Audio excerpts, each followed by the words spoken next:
Hi guys, welcome back to my channel. So I'm here to do what I added to Goodreads part 2.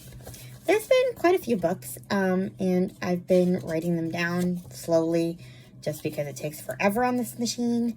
But good news is my Braille note gets back from being repaired on a Wednesday, and I cannot be happier because this monstrosity, if I actually had to use that the way people had to use that to write, like blind people in like the 50s and 60s, my fingers would be arthritic because I forgot. Maybe I had more flexible fingers when I was a kid, but these keys are hard. Anyway, yeah. So I have some books to talk about. I also have another reading update to do, and I'm probably going to wait until I get my brown out back to continue with my genre recaps of my favorite books of the year. I already did my historical fiction, but, you know, there's like contemporary romance, thrillers, you know, other genres I want to talk about. But I am trying to write and not use my brailler if I can help it, because I don't want to. Anyway, let's talk about the books that I have to talk about. Okay, before I do that, now I think about it, I have a little story to tell you. I kind of went insane. I always do this around Christmas time just because, I mean, okay, put it this way. Really the only thing I want for Christmas presents is books, right? That's all I want. Give me a piece of clothing. I want nothing to do with it. Like, I just don't. Clothing is not presents. Clothing is necessities. And, you know, I could be the only blind person who feels this way, but there is no emotion evoked from me with a sweater. But nobody can really gift me books because, you know, they're all digital now. So, you know. Anyway. I mean, I guess you can give me Audible credits, which, you know, cool, but I would be grateful for those. But my point is that I'm not really getting presents anymore. So I give myself presents, and I kind of go a little nuts in December buying myself all the books that nobody's buying me. So I went a little overboard this year because of Debbie December, that Lizzie Faye Loves Books, and I have to look it up. Who else is hosting that? Is it Mitzi Reads and Writes? I honestly cannot remember. I only remember Lizzie Faye is one of the hosts. Anyway, I always loved Debbie Macomber, and yeah, so I wanted to participate, and I had read the Cedar Cove books years ago, and so I might have just bought them all, because my original plan had been to buy all the Rose Harbor books, because it's kind of like a spin-off series to the Cedar Cove series. But then I thought, you know, I don't remember what happened that much in the Cedar Cove series, because it's been, 10 years since I read them? So I decided I thought they were cheaper, because the Rose Harbor ones are like $12 a book. But the Cedar Cove ones are not quite as cheap. And I have a problem in that once I start buying a series, I have to buy the whole thing. It's a compulsion of mine. I don't know what's wrong with me. So I did it. And, yeah. Then Hims, the Braille Sense, you know, company, called and said that my, my Braille Sense was ready to pick up, and would I be able to pay for the repair, which was an unexpected amount I wasn't expecting to spend this month. I figured I wouldn't get a call until January. So basically, to finish this long story, I bought a ton of books, and then I had to spend the rest on getting my machine back, you know, paying for its repairs. So suffice it to say, I had what, $50 in the, no, what am I talking about? Like $30 in the bank. Excellent. I have never done that, even in my December splurges. Even in my site-wide Audible sale, it was just, once I started buying Cedar Cove, I had to have them all. Oh yeah, and I bought a few Mrs. Miracle books that I'm reading. Speaking of Mrs. Miracle and the Angels series by Debbie Macomber, did you guys know that they haven't put some of those on Audible? They're only available on CD. How is that even possible? Like this Angels series, the Season of Angels, you know, the Shirley Goodness and Mercy books. They never made those digital. They have some of the more recent ones. But yeah, one of the Mrs. Miracle books is not available. Thankfully, I found them through Braille Institute. You know, but that's only audio books for blind people, not for the general public. And I actually stopped reading after the second Angel book because I was not a fan of the narrator for the next ones. I couldn't handle it. I had to stop. So I was only able to read 2 of those. Whatever. Anyway. Blame the public library because, in my defense, I did look up the Cedar Cove books in my public library to see if they had them so I could just borrow them one at a time. They didn't. So I started buying and buying and buying. Yeah. Whatever. I have a problem. Anyway. Thankfully, I do have some savings, so I did put some more money on my debit card, which I will not be using for books. I will be using to pay the phone bill, like a good person. And now, on to the rest of the books that are not Debbie Macomber. Because, yeah. Okay, so, first one is Embers in the London Sky by Sarah Sundin. I heard about this one through Book Lover Amanda and Jane Reads. They did, like, the new books they were excited about. This one is coming out February 6th. I'm super excited. I love Sarah Sundin. I've read Until Leaves Fall in Paris, and I need to read the other ones in that series, but this one sounds really good. As a German army invades the Netherlands in 1940, Alida van der Sea Martens. Seriously? What is this name? Alida van der Sea Martens escapes to London to wait out the occupation. Separated from her 3-year-old son, Theo, in the process. The young widow desperately searches for her little boy, even as she works for an agency responsible for evacuating children to the countryside. When German bombs set London ablaze, BBC radio correspondent Hugh Collingwood reports on the Blitz, eager to boost morale while walking the fine line between truth and censorship. But the Germans are not the only ones Londoners have to fear, as a series of murders flame up amid the ashes. The deaths hit close to home for Hugh, and Alida needs his help to locate her missing son. As they work together, they grow closer and closer, both to each other and the answers they seek. But with bombs falling and continuous killings, they may be running out of time. So this isn't just historical fiction. This sounds like a murder mystery too. Fascinating. Anyway, next is Hotel Magnifique by Emily J. Taylor. I heard about this one through Meredith from the Currently Reading podcast. This is YA fantasy, but it sounds kind of interesting. All her life, Yanni has dreamed of elsewhere, just barely scraping by with her job at a tannery. She's resigned to a dreary life in the port town of Dirk, caring for her younger sister Zosa. That is until the Hotel Magnifique comes to town.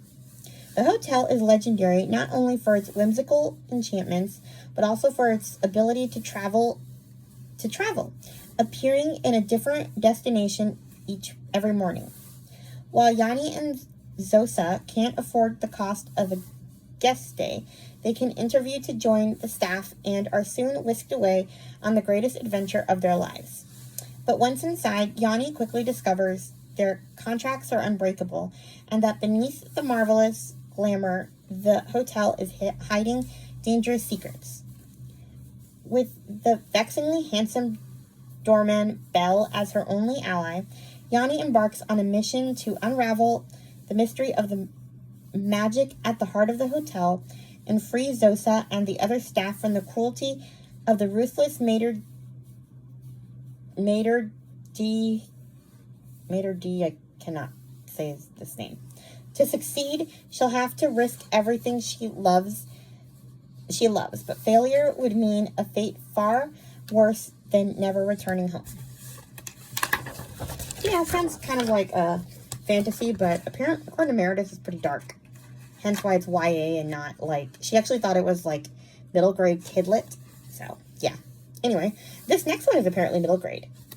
The Widely Unknown Myth of Apple and Dorothy by Corey Ann Haydu. I heard about this one through the Fabled book preview. Anyway, if you could choose to be a god forever, would you?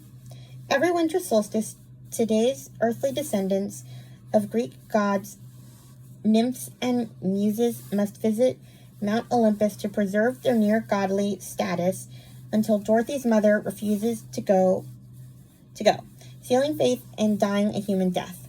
Shortly after, in retaliation, the gods release a return to the heavens as gods or live as humans on earth. Everyone must now make a choice. Dorothy is already at the bottom of the godly chain as a descendant of the infamous Pandora. Without her mother, the rest of Dorothy's world becomes quieter, and her grief threatens to consume her.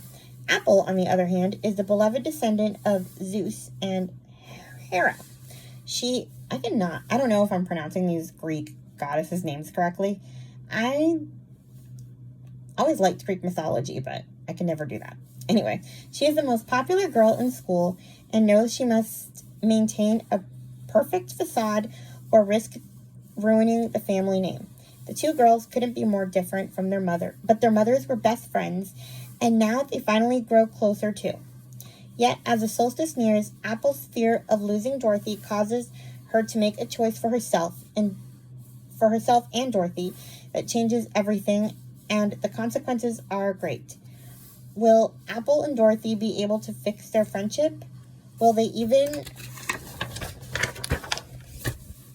choose the same path, Olympus or Earth? I'm sorry, I cannot read for some reason. Probably just reading on paper and reading my own handwriting is hard. With a computer, you can fix your spelling errors. Anyway, next is Winter Solstice by Rosamund Pilcher. I heard about this one. I've been hearing about this one everywhere. As like a good kind of Christmassy winter read. And the next one, The Shell Seekers, that I'm also going to talk about. Lots of different podcasts have talked about it, so I'm going to try it. Anyway, Elfrida Phipps, once of London's stage, moved to the English village of Dipton in hopes of making a new life for herself. Gradually, she settled into the comfortable familiarity of village life. Shopkeepers knowing her tastes, neighbors calling her by name. Still, she finds herself lonely.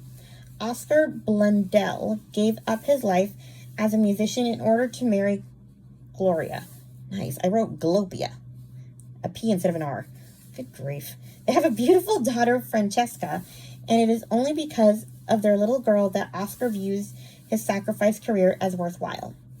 Carrie returns from Australia at the end of an ill-fated affair with a married man, to find her mother and aunt sharing a home and squabbling endlessly. With Christmas approaching, Carrie agrees to look after her aunt's awkward and quiet teenage daughter, Lucy, so that her mother might enjoy a romantic fling in America. Sam Howard is trying to pull his life back together after his wife has left him for another. He is without home and without roots. All he has is his job. Business takes him to northern Scotland, where he falls in love with the lush, craggy landscape and sets his sights on a house. It is the strange, rippling effect of a tragedy that will bring these 5 characters together in a large, neglected estate house near the Scottish fishing town of Cragen. It is in this house on the shortest day of the year that the lives of 5 people will come together and be forever changed. Interesting. Although I kind of judge this mom for ditching her kid at Christmas time to go have a fling in America. You suck, lady. Yes, I am parent shaming. What are you going to do? The next one is The Shell Seekers by Rosamund Pilcher. This description's weird, but everybody says it's good, so I'm going to take their word for it. Artist daughter Penelope Keeling can look back on a full and varied life. A bohemian childhood in London and Cornwall, an unhappy wartime marriage, and the one man she truly loved. She has brought up 3 children and learned to accept them as they are. Yet she is far too energetic and independent to settle sweetly into pensioned-off old age, and when she discovers that her most treasured possession, her father's painting, The Shell Seekers, is now worth a small fortune. It is Penelope who must make the decisions that will determine whether her family can continue to survive as a family or be split apart. How this painting is going to make sure they survive as a family, I don't know. Anyway, last 2 books. We have Days of Wonder by Carolyn Levitt. I already read another one by Carolyn Levitt, and I liked it okay, but this one sounds more interesting. I heard about this one through Renee from the Book Talk Etc. podcast, and this one is releasing on April 23rd, so have a long wait. So basically, I wrote notes for these last 2 because I got kind of sick of trying to copy the Goodreads description and spelling every other word wrong because I'm trying to write quickly. Anyway, so it's about Ella and Jude. They're teenagers at the beginning of this book. They're madly in love, and then suddenly, I guess, Ella is accused of murdering Jude's father, who is a superior court judge. And so she is sentenced to 25 years in prison. Fast forward 6 years. Oh, no. Then in prison, she finds out she's pregnant. And I guess she basically reluctantly decides to give the baby up for adoption. I mean, she's not, in theory, not coming out for 25 years. Like, you're not going to keep this baby in foster care waiting for you. So, fast forward 6 years, and she's released from prison early. And she wants to find her daughter and get her back. Because I don't know how she thinks she's going to do that. But okay. So, she finds an address, and she goes to, that's a potential lead, and she goes to find her daughter. And she also obviously wants to find out who did kill this guy, because she didn't do it. But they don't have a lot of leads because her and Jude apparently don't remember what exactly happened. So I don't really know why that is. Like, were they drunk? What happened? But guess we'll find out. So, sounds intriguing. Interesting contemporary / thriller. I don't know. And the last one is Ready or Not by Kara Baston. I heard about this one from Sarah from the Reading Through Life podcast. It's coming out on February 13th, so less of a wait. This is about a woman named Eve who kind of has, I guess she doesn't get along too well with her family, so she lives far away from them. They're too traditional for her taste. She has a best friend named Willa, and apparently her last relationship consisted of 2 men, different men, named Derek, and they both ended up not working out. So, whatever. She has a one-night stand, and then she finds out she's pregnant from that one-night stand. And then there comes the complications of that pregnancy. Like, all her relationships suddenly kind of domino effect of this pregnancy. Willa sort of starts to fade away from her, kind of, like not be as present. And she starts to have kind of a friendship with Willa's older brother, which could maybe turn into something else, hint, hint. It says friends to lovers, so I'm okay with that. I like romances like that one where they're not, like hating each other's guts. This sounds like he's going to be a nice guy the whole time. And, so there's that relationship.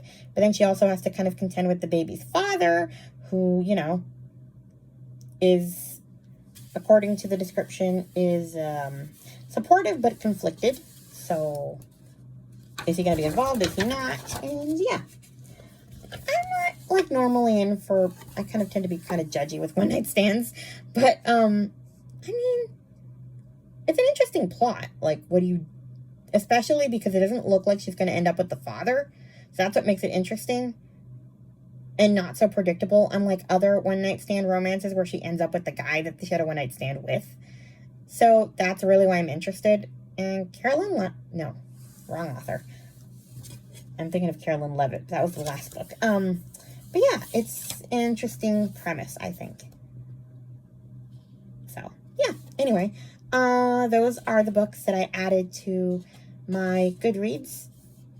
Apart from the gazillion, Debbie Macomber books. So yeah, please like, comment, and subscribe, and I'll talk to you guys in my next video. Bye! Speech on. Stop recording video.